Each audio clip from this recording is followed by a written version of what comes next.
વડોદરામાં 77મા પ્રજાસત્તાક દિનની ઉજવણી વડોદરા મહાનગરપાલિકા દ્વારા સયાજીબાગ ખાતે આવેલ બોન્સાઈ પાર્ક ખાતે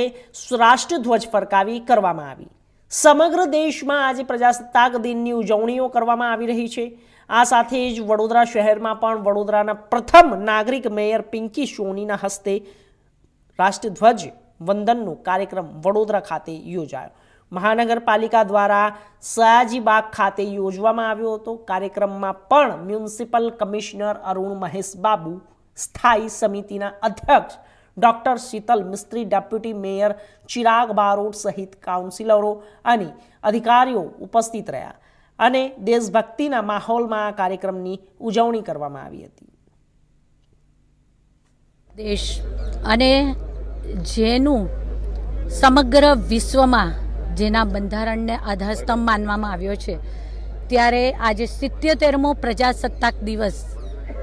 આદરણીય વડાપ્રધાન શ્રી નરેન્દ્રભાઈ મોદીજીના શીર્ષસ્થ નેતૃત્વમાં આજે સમગ્ર દેશ વિકાસની ક્ષિતિજો સર કરી રહ્યો છે, ત્યારે વડોદરા મહાનગરપાલિકા દ્વારા પણ સંયુક્ત પ્રયાસો થકી વડોદરા શહેરના વિકાસની ગતિને તેજ બનાવવા માટે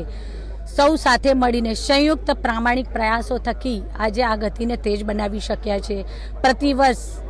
26મી જાન્યુઆરીએ પ્રજાસત્તાક દિવસ નિમિત્તે ધ્વજવંદનના કાર્યક્રમનું આયોજન વડોદરા મહાનગરપાલિકા દ્વારા કરવામાં આવતું હોય છે। વડોદરા શહેરના શ્રીમંત રાજવી સર સયાજીરાવ ગાયકવાડજી દ્વારા વડોદરા શહેરને આપવામાં આવેલું એક ઉત્તમ અનુપમ નજરાણું એટલે કે સયાજીબાગ, આજે આ સયાજીબાગ ખાતે વડોદરા મહાનગરપાલિકા દ્વારા 77મા પ્રજાસત્તાક દિવસની ઉજવણી નિમિત્તે ધ્વજવંદનના કાર્યક્રમનું આયોજન કરવામાં આવ્યું હતું, જેમાં સ્ટેન્ડિંગ સમિતિના ચેરમેન શ્રી ડોક્ટર શીતલ મિસ્ત્રી, ડેપ્યુટી મેયર શ્રી ચિરાગભાઈ, સાથી પક્ષના નેતા શ્રી ચંદ્રકાંતભાઈ, મારા સૌ સાથી સભાસદશ્રીઓ, આ વિસ્તારમાં આ ગાર્ડનમાં આવતા મોર્નિંગ વોકર્સ, આપણે સૌ જાણીએ છીએ તેમ બાળ મેળાનું આયોજન છે, ત્યારે બાળ મેળાના જે આવેલા મહેમાનો છે,